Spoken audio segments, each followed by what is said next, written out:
क्या आप एक महिला हैं जो बिजनेस करने का सपना देखती हैं, लेकिन डर है कि पैसे कहाँ से आएंगे?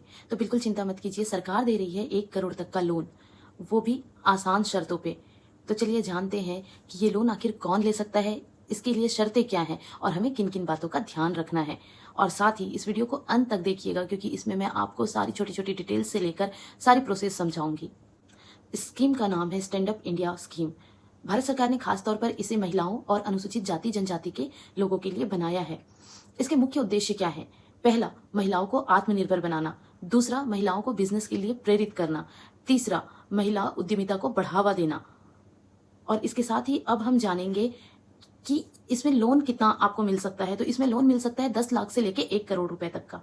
ठीक है, और इससे आप बिजनेस शुरू कर सकते हैं, कोई मैन्युफैक्चरिंग यूनिट या फिर पार्लर या कैफे रेस्टोरेंट, या फिर आप अपना खुद का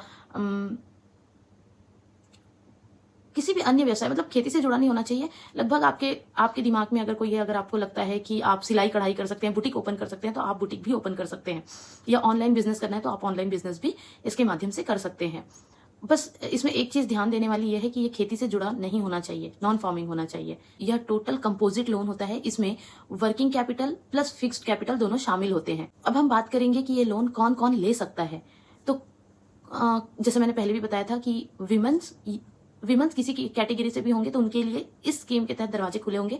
पर अगर इसमें कोई पुरुष आना चाहते हैं इस स्कीम के तहत, तो उन्हें अनुसूचित जाति और जनजाति का होना होगा। प्लस आपकी उम्र जो है 18 साल से अधिक होनी चाहिए। ये बिजनेस आपका पहला बिजनेस होना चाहिए, और साथ ही आपके ऊपर पहले से कोई भी बड़ा लोन या फिर डिफॉल्ट लोन नहीं होना चाहिए। अब जानते हैं आवेदन की पूरी प्रक्रिया। तो सबसे पहले ऑनलाइन आवेदन आप कर सकते हैं, जिसमें आपको वेबसाइट ओपन करनी है। www.standupmitra.in पे जाइए, अप्लाई बटन पे क्लिक कीजिए। उसके बाद उसमें आप अपनी सारी जानकारी, नाम, उम्र, किस सेक्टर में वर्क करना है, उसको भरिए। उसके बाद उसमें आपको बैंक का चयन करना है। बैंक के चयन के पश्चात आपको जो डॉक्यूमेंट्स हैं वो अपलोड करने हैं और उसके बाद सबमिट कर देना है। और आप चाहे तो आप ऑफलाइन आवेदन भी कर सकते हैं। इसके लिए आप जो भी बैंक, जिस बैंक से आप ये लोन चाहते हैं, आप वहां पे जाके शाखा मैनेजर से मिलकर बात करिए। अब देख लेते हैं कि इसके लिए जरूरी डॉक्यूमेंट्स क्या क्या होंगे। आधार कार्ड, पैन कार्ड, आपकी बैंक खाता बुक। इसके अलावा अगर एप्लीकेबल हो, मतलब जैसे मैंने आपको पहले बताया था कि अगर आप महिला हैं तो महिलाओं के लिए ओपन है, मतलब आप किसी भी कैटेगरी से अगर बिलोंग करते हैं तो आप इसमें अप्लाई कर सकते हैं। लेकिन अगर पुरुष हैं तो उनके लिए आय प्रमाण पत्र की आवश्यकता भी होगी। साथ ही बिजनेस प्लान भी आपको लेके जाना है। जो आपका बिजनेस प्लान, जो आपने बिजनेस के लिए एक मॉडल बनाया होगा वो आपको साथ में लेके जाना है। मतलब पैन कार्ड, आधार कार्ड, बिजनेस प्लान, जाति प्रमाण पत्र अगर लागू हो तो, और बैंक स्टेटमेंट। जाति प्रमाण पत्र लागू हो से मेरा मतलब है क्योंकि विमेंस के लिए ये सारी कैटेगरी में ओपन है, लेकिन पुरुषों के लिए अगर वो SC ST यानी कि अनुसूचित जाति जनजाति से बिलोंग करते हैं तो वो इसके लिए अप्लाई कर सकते हैं। चलिए अब हम बात करते हैं इसके नियम एवं शर्तों के बारे में। तो देखिए, आपको इसमें जो इंटरेस्ट रेट यानी कि ब्याज दर लगेगी वो बैंक के अनुसार लगेगी।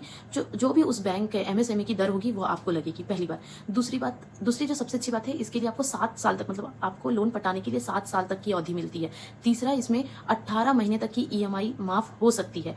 और चौथा है सरकार की गारंटी, इसलिए आपको बहुत ज़्यादा सिक्योरिटी देने की आवश्यकता भी नहीं होगी। तो अब बिना किसी भाग दौड़ के आप आसानी से लोन के लिए अप्लाई कर सकते हैं और अपना उद्योग शुरू कर सकते हैं, या यूँ कह लीजिए कि अपने इंडिपेंडेंट होने की एक पहली सीढ़ी चढ़ सकते हैं। देखिए, महिला होने के नाते ना हम चीज़ें देख तो लेते हैं, बट आधे से ज़्यादा समय क्या होता है पता है आपको? हमारे सब कुछ मन में रह जाता है। हम सोचते हैं कि हाँ ये कर लेते हैं या कर लेंगे, फिर लगता है अरे कौन भाग दौड़ करे, कौन जाएगा, कौन बैंक जाएगा, कौन ये सब सबमिट करेगा। लेकिन अगर आप में हुनर है ना, तो मैं सच्ची बोल रही हूँ, आपको एक बार ट्राई करना चाहिए और आपको शुरुआत करना चाहिए। ऐसा नहीं है कि मेरा कोई पेड प्रमोशन है या कोई मेरे को आके इसके पैसे दे रहे, नहीं। लेकिन आज ऐसा समय आ गया है ना कि मेरे को ऐसा लगता है कि हर किसी को आत्मनिर्भर होना बहुत ज़रूरी है।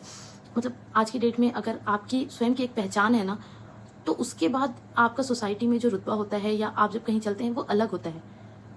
तो जब सरकार के पास स्कीम्स हैं, जब हम पढ़े लिखे हैं, जब हमें पता है, तो मुझे लगता है हमें इन सब चीज़ों का फ़ायदा उठाना चाहिए और अपनी एक नई जर्नी शुरू करनी चाहिए। बाकी अगर आपको ऐसा लग रहा है कि आपको ऐसा लगता है कि हाँ ये किसी भी औरत के, किसी भी महिला के, या जैसे मैंने बताया ये स्कीम जो है अनुसूचित जाति जनजाति के पुरुषों के लिए भी है, आपको लगता है कि कोई इस लोन के माध्यम से कुछ अच्छा कर सकता है, तो प्लीज़ उन तक शेयर कीजिए और ये जानकारी पहुँचाइए। धन्यवाद।